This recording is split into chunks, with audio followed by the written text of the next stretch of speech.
Hi. Alright, we're going to make a book cover today, and I'm using the Course 2 math book. And you need a paper bag, preferably the shopping bag that has a handle on it. You need a pair of scissors, and you are going to start by taking the handles off.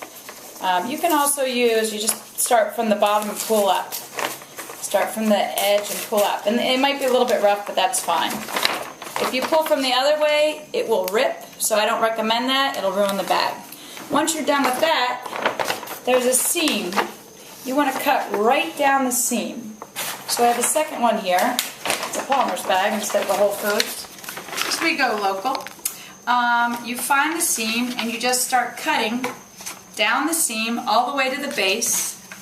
When you get to the bottom of the bag, you just start cutting along the bag, like that. And when you get the whole bottom removed, you can throw the bottom part out because you won't want it. When you're done with that, it will look like this. This is what's left. So the next part you're going to use, this one's a little ripped, so just ignore that for a second. You lay it so that the label is face up, because unless you really want a book cover that says Palmer's on it, otherwise you're going to hide it.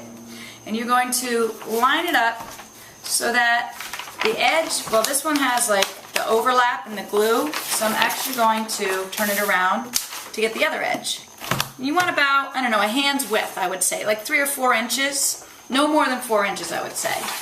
You're going to bring it across, and it looks like it works out pretty well to the last crease that's already there. Will about line you up perfectly. So I would cut right along that crease, like that. Then you have what you need for the book cover. So I don't know what these dimensions are, but I have written directions that actually have these measurements on it for you. They're also on my website. So the next thing you're going to do is you need to fold up this edge and this edge.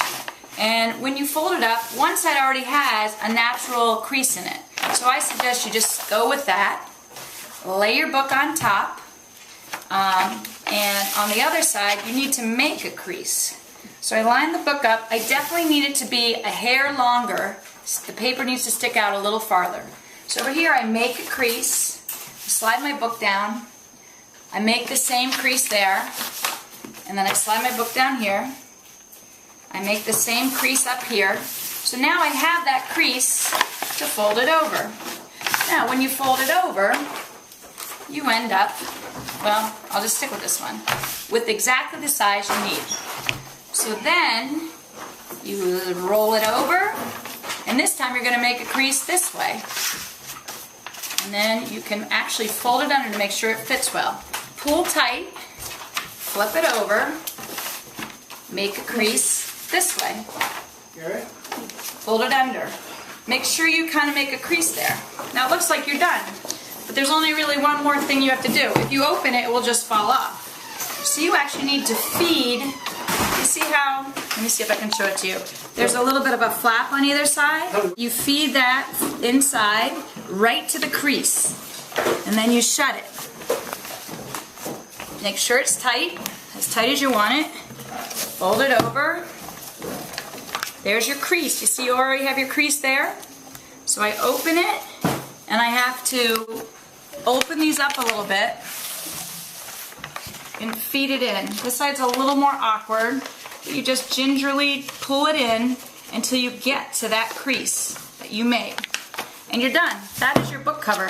It's good. It won't actually come off. It'll go about 1 inch from the end. But to guarantee that it's solid, I recommend that you take a piece of tape. Kelly, go get me the tape on that desk. And you tape it from here to here on both edges so that it stays connected. But it never actually touches the book. See how I put on the outside? And it goes to there. So it's there. But notice it's never touching the edge of the book. But when you open the book, it does not come off. And then you do it on all 4 possible places. There's another one. And now you've got a book cover. I highly recommend that you put your name on the book cover on the outside. And, you know, if you want to go crazy and do some duct tape at this point, you're set.